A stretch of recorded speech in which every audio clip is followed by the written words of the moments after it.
نوصل أهلا لأن رمضان يجمعنا لأن رمضان يجمعنا. بسم الله الرحمن الرحيم. اللهم صل على محمد وعلى آل محمد كما صليت على إبراهيم وعلى آل إبراهيم إنك حميد مجيد. خواتین و حضرات، السلام علیکم ورحمۃ اللہ وبرکاتہ۔ دعائیں جب توسل اور وسیلے سے مانگی جاتی ہیں تو قبول ہوتی ہیں، تاہم علماء اسلام کا وسیلوں سے دعا مانگنے پر تو کوئی اختلاف نہیں ہے، لیکن کون کون سی چیز کا وسیلہ پکڑنا ہے اس بارے میں علماء اسلام کا اختلاف ہے۔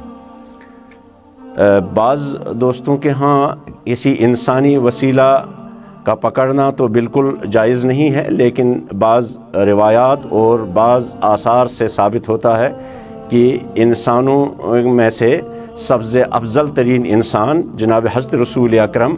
صلی اللہ علیہ وسلم کی ذات مقدسہ ہے، اور ان کے وسیلے سے صحابہ دعائیں مانگتے تھے۔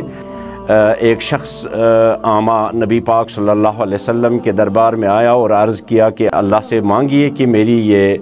آنکھیں ٹھیک ہو جائیں اور میں دیکھنے لگوں۔ تو رسول اللہ صلی اللہ علیہ وسلم نے جو دعا اس کو سکھائی، نبی پاک صلی اللہ علیہ وسلم نے اسے فرمایا کہ تم میرے وسیلے سے دعا مانگو، وضو کرو اور نماز پڑھو 2 رکعت، اور اس کے بعد اللہ سے یہ دعا مانگو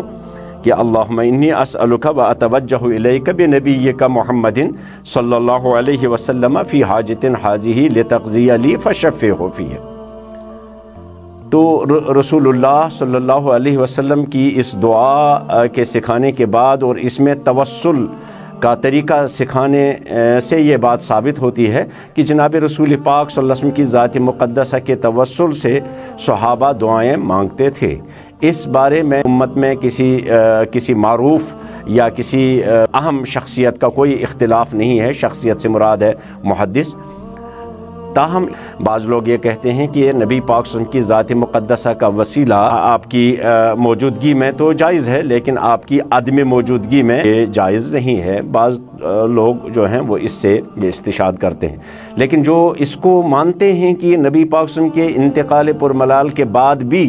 آپ کی ذات مقدسہ کا وسیلہ پکڑا جا سکتا ہے، ان لوگوں کی دلیل اسی طرح کا ایک واقعہ ہے کہ حضرت عثمان غنی ذی النورین رضی اللہ تعالی عنہ کے دور میں ایک شخص حضرت عثمان کے پاس کسی حاجت کے سلسلے میں ارادہ کرتا تھا، لیکن حضرت عثمان اسے اجازت نہیں دیتے تھے۔ تو پھر وہ شخص جو ہے ملا ایک صحابی سے جن کا نام سہل بن حنیف رضی اللہ تعالی عنہ، تو انہوں نے نبی پاک صلی اللہ علیہ وسلم کی اس حدیث کو بیان کیا ان پر کہ اس طرح سے یہ روشنی میرے آنکھوں کی بصارت واپس لوٹی، تو آپ ان کے وسیلے سے دعا مانگو۔ چنانچہ طبرانی اور بیہقی نے اس روایت کو لایا ہے اپنی سنن کے اندر، سنن بیہقی اور سنن طبرانی کے اندر، ان رجلا کان یختلف الی عثمان بن عفان، کہ ایک شخص حضرت عثمان بن عفان رضی اللہ کے ساتھ کسی معاملے میں اسے اختلاف تھا، فی زمن خلافتہ، فکان لا یلتفت الیہ، تو آپ اس کی طرف کوئی توجہ نہیں کرتے تھے اس شخص کی طرف،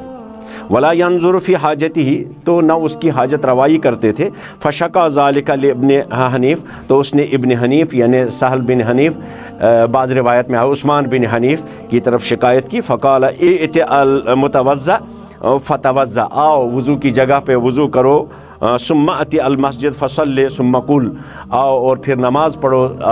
مسجد میں 2 رکعت، اور پھر کہو اللہم انی اتوجہ الیک بنبیک محمد صلی اللہ علیہ وسلم فی حاجت حاجہ لتقضی لی فشفعہ فیہ۔ تو چنانچہ اس شخص نے اسی طرح سے یہی عمل کیا، اور پھر حضرت عثمان رضی اللہ تعالی عنہ کے پاس گئے اور آپ نے آپ کی طرف التفات بھی فرمایا، توجہ فرمائی، اور آپ کے حاجت روائی بھی فرمائی۔ تو جو